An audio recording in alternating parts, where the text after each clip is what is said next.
fevereiro 13, Mateus 27, de 1 a 31. Os principais dos sacerdotes e os anciãos puxa-sacos dos políticos governantes se reuniram no conselho para planejar como condenar Jesus. Como é que eles iam fazer? Amarraram Jesus e o levaram a Pilatos, que era o representante principal do Império Romano. Nós não podemos nos esquecer que naquela época, aquela região estava sob o domínio do Império Romano, tomava conta de tudo. Era o Império da época. E o representante principal era o Pilatos, que era o governador deles. E como é que eles tinham feito ali naquela região? O imperador romano fez um acordo com os políticos principais, que eram os sacerdotes, que eles permaneceriam no poder, não mexeria na situação deles, desde que o povo pagasse impostos ao Império Romano e eles, sacerdotes, governantes da região, conseguissem manter o povo calmo, sem rebeldia, sem insurreições, porque aquele povo era muito rebelde. Então, foi esse o pacto que eles fizeram.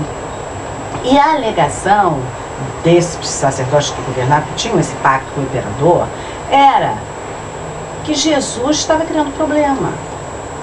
Jesus estava criando problema, era a alegação que eles tinham. Por quê? Porque eles queriam manter aquela situação do jeito que estava. Os privilégios, o poder. Quem está no poder não quer sair do poder. A gente já sabe, né?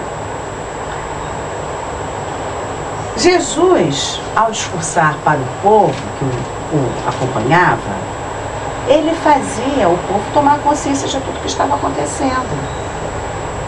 Sempre do ponto de vista espiritual. Muitos colocam Jesus como um subversivo da lei. Nada disso. Ele simplesmente mostrava a falsidade que havia. Que a gente sabe que há. Né? Que normalmente o discurso é um e a prática é outra, normalmente. A gente até tem um ditado, a teoria na prática é diferente. E era só isso que Jesus falava do ponto de vista espiritual. Mas isso incomodava, porque obviamente se os sacerdotes fossem retirados daquela posição privilegiada, o que eles iam fazer? Eram milhares que viviam disso. Muitos. Todo um clã vivia disso, milhares. Então, era muita gente que ia ficar desempregada. Eles não queriam isso, obviamente. O fundamento é esse. Enquanto levavam Jesus ao representante maior do Império Romano, que era o Pilatos, e quando eles fizeram isso, era como se eles dissessem, viu, nós estamos fazendo o nosso trabalho direitinho, estamos trazendo aqui a pessoa que está atrapalhando, conforme nós combinamos. Todo mundo que atrapalha, a gente traz aqui para vocês. O traidor nessa história toda viu isso tudo acontecendo, né? Eles levando Jesus lá, Pilatos, aquela história, aquele negócio esquisito acontecendo, e ele começou a sentir remorso. Ele viu que os sacerdotes condenaram Jesus injustamente. Jesus era sem defeito, como tinham de ser todas as vítimas sacrificiais. Ele não tinha defeito. Defeito de personalidade, de caráter, nem físico. Obviamente não devia ter, mas a gente está falando mais de defeito de caráter. O traidor viu o que ele fez, se deu conta, né? Tomou consciência da maluquice que ele tinha feito e resolveu devolver as 30 moedas lá, para quem pagou para ele. Aí ele disse, pequei, entregando à morte sangue inocente, sangue sem defeito, sangue sem culpa. Pequei, quer dizer, desviei do caminho, fiz a coisa errada. Ele se deu conta, ele se arrependeu, sentiu remorso. Jesus era sem defeito, né? A gente já sabe. Aí os que contrataram o traidor disseram, o que nós temos com isso? Problema seu.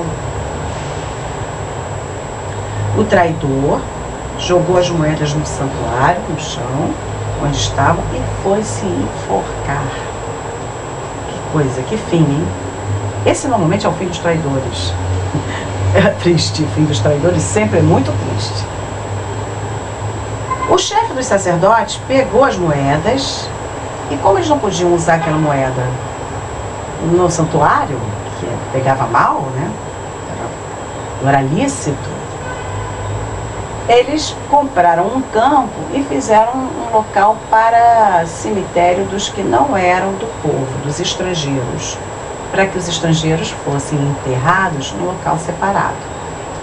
E ficou chamando Campo de Sangue esse local, por causa da origem da moeda que possibilitou a compra desse campo.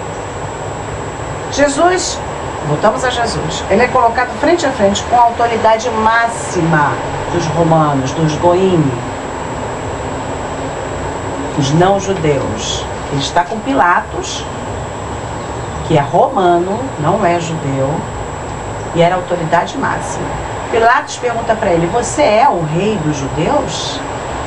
Que estavam alegando que ele estava dizendo que ele era rei. E todas as pessoas do povo que dissessem que eram rei estavam contestando a autoridade do verdadeiro rei, que era o Império Romano, o imperador.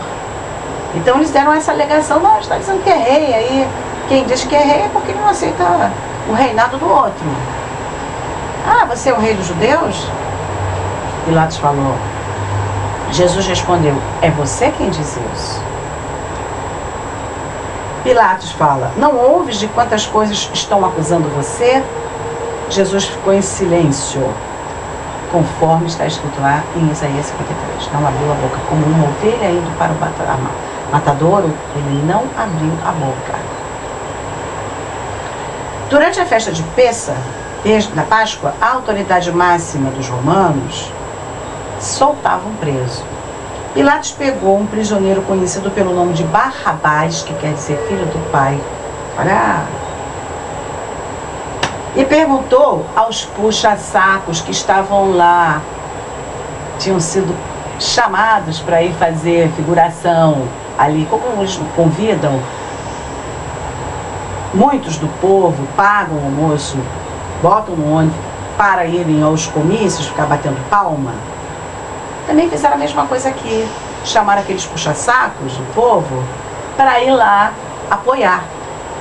Como se o povo todo estivesse apoiando. Mas eram só aqueles puxa-sacos que estavam ali.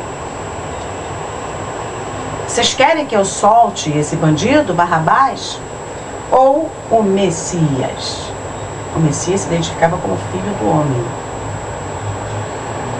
Ele, Pilatos, sabia muito bem que Jesus havia sido entregue por inveja. Ele sabia que o motivo era esse. Estavam com inveja porque o povo todo seguia Jesus. Quem vocês querem que eu solte? Falou para aquele pessoal que estava ali, contratado. Bandido, violento, ou esse Jesus que vocês chamam de Messias? Bandido violento, e um outro que não tinha feito nada, não tinha feito crime nenhum, não tinha prejudicado ninguém. O outro era bandido violento. Ele perguntou para aqueles puxa-sacos que tinham ido lá, contratados. Aí eles responderam: instruídos por aqueles que os levaram. Solta o bandido, solta o Barrabás. Solta aquele que representa a carne. Eles não queriam saber do Espírito. Aquele que representava o Espírito, eles não queriam saber. Esse tipo de gente, né? Pilatos fala assim: o que eu vou fazer com esse Messias? Aí os puxa-sacos falaram: coloque no madeiro. Eles já estavam instruídos para isso. Já foram lá instruídos para falar isso.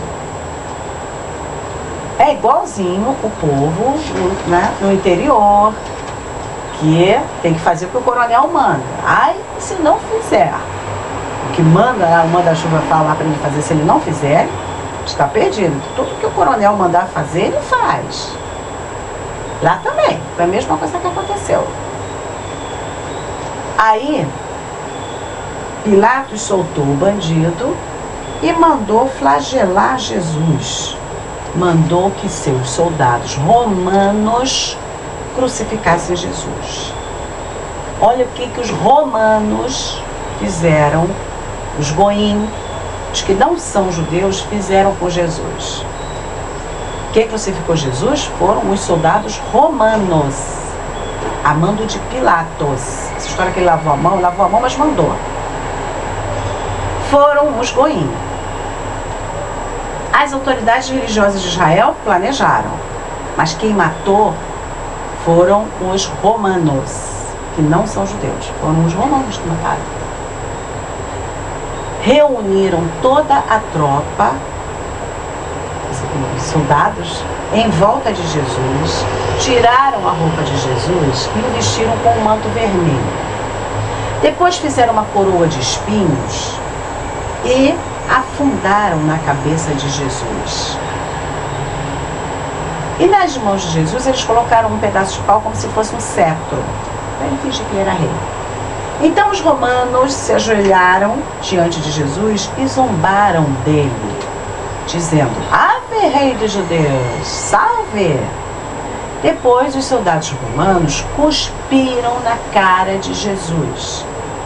E pegando o cetro, aquele pedaço de pau que tinham dado para ele, batiam na cabeça dele para a coroa de espinhos entrar bem.